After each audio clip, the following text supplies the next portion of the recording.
Hello friends, मैं doctor Pradeep आपका अपने एमएससी चैनल में दिल की गहराइयों से बहुत बहुत स्वागत करता हूं। And today's topic is gonorrhoea, जिसे हम सुजाक के नाम से भी जानते हैं। गोनोरिया एक सेक्सुअली ट्रांसमिटेड डिजीज है। यह असुरक्षित यौन संबंधों के द्वारा एक व्यक्ति से दूसरे व्यक्ति को फैलती है। गोनोरिया के बैक्टीरिया को हम नाइसेरिया गोनोरी के नाम से जानते हैं। यह बैक्टीरिया हमारी म्यूकस मेम्ब्रेन्स में ही ज़्यादातर पलता है और वहीं पर विकसित होता है। म्यूकस मेम्ब्रेन्स हमारी बॉडी की वो पार्ट हैं जिसमें हमेशा नमी बनी रहती है। जैसे सेक्सुअल पार्ट्स, जैसे मेल्स में, पुरुषों में पेनिस का सीमेन, लिंग के अंदर जो फ्लूइड होता है सीमेन, उसमें गोनोरिया का इन्फेक्शन ज़्यादातर होता है। और महिलाओं में जो सर्विक्स होती है, वल्वा, योनि मार्ग जिसे हम कहते हैं, उसमें भी यह नाइसेरिया बैक्टीरिया पलता है और बढ़ता है। इसके अलावा हमारी जो ओरल म्यूकोसा होती है, अंदर की जो म्यूकस मेम्ब्रेन, उसमें भी इसके डेवलप होने के चांसेस ज़्यादा होते हैं। इसके अतिरिक्त जो हमारी आँखों के अंदर की जो म्यूकस मेम्ब्रेन है, उसमें भी यह डेवलप हो सकता है। ज़्यादातर यह सेक्सुअल ऑर्गन्स में ही यह पलता है और इसी वजह से यह सेक्सुअल ट्रांसमिटेड डिजीज़ कही जाती है, क्योंकि यह अनयूजुअल अनप्रोटेक्टेड सेक्सुअल एक्टिविटीज़ के कारण एक व्यक्ति से दूसरे व्यक्ति को फैल सकता है। जैसे एनल सेक्स के द्वारा भी यह फैल सकता है, क्योंकि यह रेक्टम एनस पर भी यह बैक्टीरिया ग्रो कर सकता है, वहाँ पे बढ़ सकता है। ओरल सेक्स के द्वारा भी यह ओरल म्यूकोसा में, मतलब मुंह के अंदर, यह फैल सकता है। अब हम बात करेंगे कि जब गोनोरिया का इन्फेक्शन हो जाता है तो इसके क्या क्या लक्षण आ सकते हैं। देखिए फ्रेंड्स, यह कोई ज़रूरी नहीं कि यदि कोई व्यक्ति गोनोरिया से संक्रमित है तो उस पर कोई लक्षण आए। यह एसिम्प्टोमेटिक भी हो सकता है, बिना लक्षण के भी कोई भी व्यक्ति गोनोरिया से संक्रमित हो सकता है। और वह व्यक्ति बिना कोई लक्षण होते हुए भी इस इन्फेक्शंस को अनयूजुअल सेक्सुअल एक्टिविटीज़ के द्वारा अपने पार्टनर को या दूसरे व्यक्तियों को पहुंचा सकता है। अब यदि इसके सिम्टम्स आते हैं तो वह किस प्रकार के होते हैं। यदि महिलाएं गोनोरियल इन्फेक्शन से संक्रमित हैं तो उनके प्राइवेट पार्ट्स में जो जेनिटल ऑर्गन्स होते हैं, वल्वा, योनि मार्ग से डिस्चार्ज हो सकता है, अनयूजुअल डिस्चार्ज होता है, जो कि पीले या सफ़ेद रंग का हो सकता है। उसमें बहुत ज़्यादा स्मेल आ सकती है। महिलाओं में सेक्सुअल एक्टिविटी करते समय बहुत ज़्यादा पेन हो सकता है। इसके अलावा शौच जाते समय, चाहे महिलाएं हों चाहे पुरुष हों, दोनों में ही शौच करते समय बहुत ज़्यादा पेन हो सकता है यदि एनल रेक्टम में गोनोरिया का संक्रमण है तो। इसके अलावा महिलाओं में जो पीरियड्स आते हैं, मेंस्ट्रुअल साइकिल्स जो होती है, उस साइकिल के अलावा भी बीच में भी ब्लीडिंग हो सकती है, जो कि बहुत ज़्यादा पेनफुल हो सकती है। महिलाओं में लोअर एब्डोमिनल पेन हो सकता है इस इन्फेक्शन की वजह से। इसके अलावा महिलाओं या पुरुषों दोनों में शौच करते समय पेन बहुत हो सकता है और पेशाब करते समय, यूरिनेशंस के समय भी बहुत ज़्यादा पेन हो सकता है। दर्द के साथ पेशाब बाहर आ सकता है और जो स्मेल होती है यूरिन की, वह बहुत ज़्यादा ऑफेंसिव होती है। मतलब ऑफेंसिवनेस गोनोरिया इन्फेक्शंस की एक पहचान हो सकती है, ऐसा हम कह सकते हैं। और यदि गोनोरियल इन्फेक्शंस किसी मेल को है, किसी पुरुष को है, तो उसे उसके लिंग से पीला, सफ़ेद या हरे रंग का डिस्चार्ज हो सकता है, ग्रीन कलर का डिस्चार्ज से हो सकता है, जिसमें स्मेल बहुत ज़्यादा पाई जाएगी।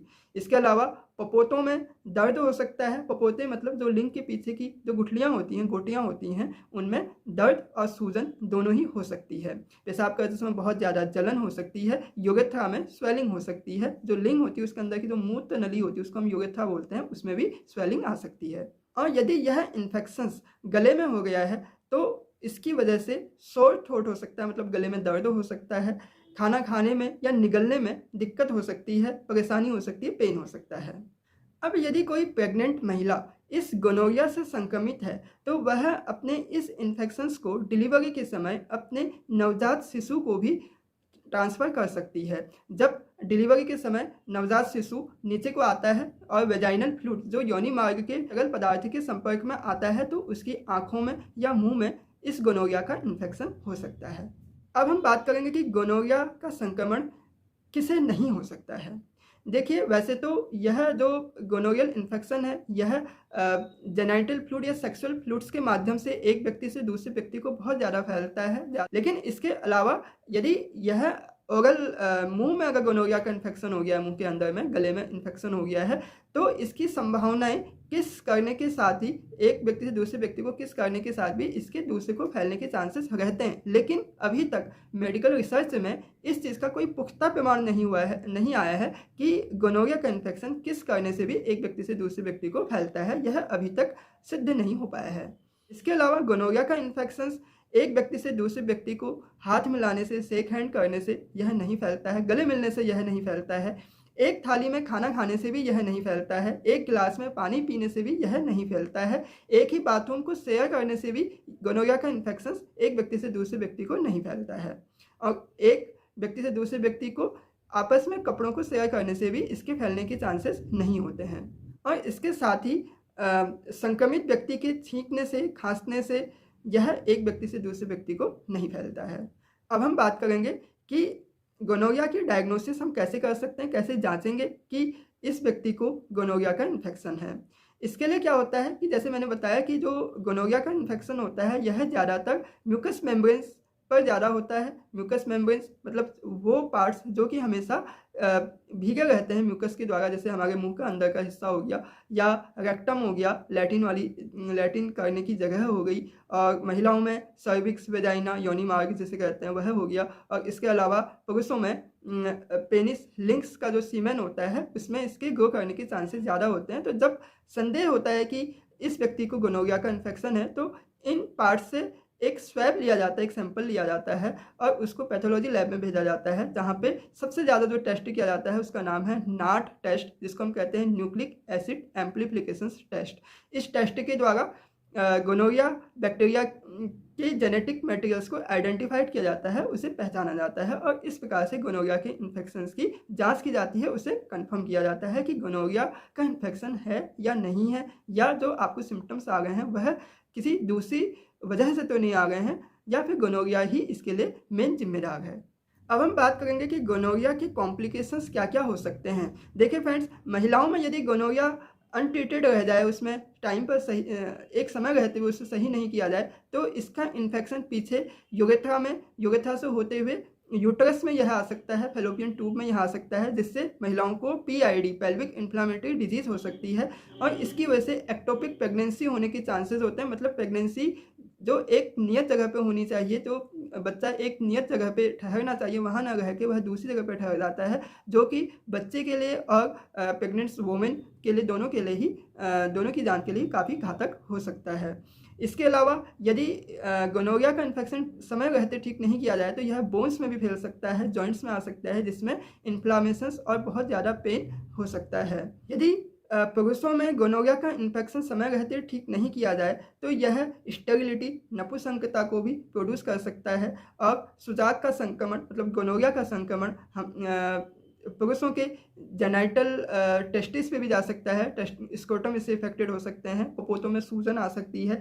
इसके अलावा प्रोस्टेटाइटिस की दिक्कत हो सकती है, उसमें प्रोस्टेट ग्लैंड्स में पेन और इन्फ्लामेशन हो सकता है। और यदि इसका इन्फेक्शन लीवर में चला जाए तो वहाँ पे हिपेटोमेगेली होने के चांसेस ज़्यादा रहते हैं, लीवर में इन्फ्लामेशन हो जाता है। और यदि जॉइंट्स और हार्ट वाल्व में जाते हैं तो सेम जैसा मैंने कहा कि यह हार्ट्स की वाल्व को डैमेज कर सकता है और ब्रेन की सेल्स को भी डैमेज कर सकता है। तो ये हैं कॉम्प्लिकेशंस गोनोरिया इन्फेक्शंस की।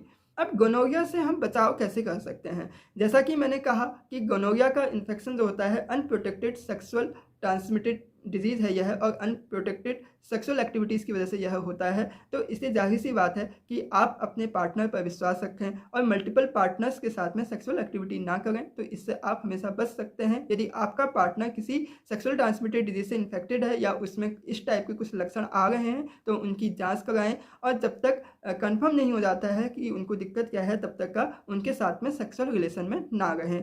अब हम बात करेंगे इसके इलाज की, क्योंकि फ्रेंड्स मैं होम्योपैथिक डॉक्टर हूँ, इसलिए आपको होम्योपैथिक इलाज के ही बारे में ही बताऊंगा।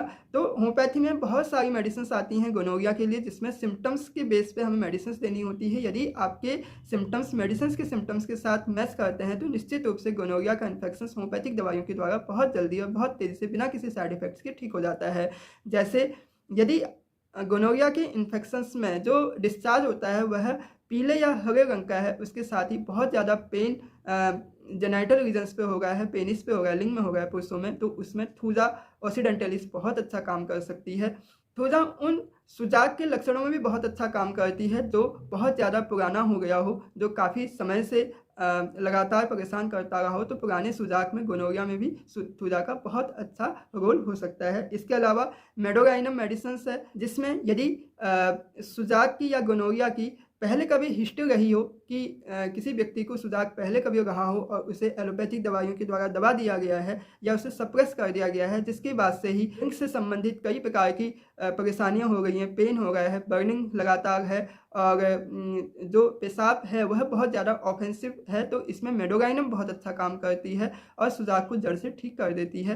कैंथेरिस बहुत अच्छा काम करती है, सुजाक के लिए बहुत अच्छी मेडिसिन है। यदि गोनोरिया के साथ साथ बहुत ज़्यादा पेन हो, दर्द हो, जलन हो, पेशाब बार बार आ रहा हो और टनटनाहट वाला दर्द, जो टीस उठने वाला दर्द है, उस टाइप का दर्द लिंग में हो रहा हो, तो कैंथेरिस बहुत अच्छा काम करती है।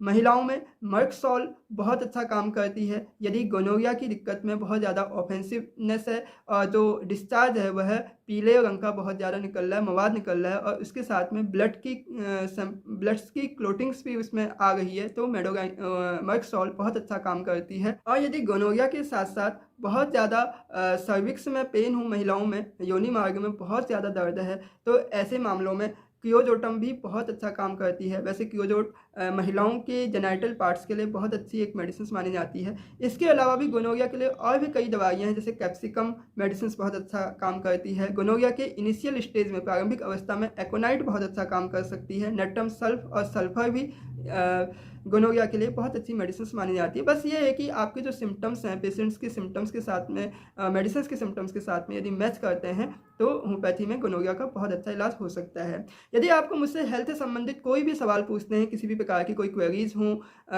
या फिर आप इसी सब्जेक्ट को लेकर कुछ पूछना चाहते हैं, तो आप मुझे कॉल मी फॉर ऐप के माध्यम से भी कॉन्टैक्ट कर सकते हैं या फिर नीचे कमेंट्स में जाकर मुझे पूछें, तो मैं कमेंट्स में आपके उन सवालों का जवाब देने की कोशिश करूँगा।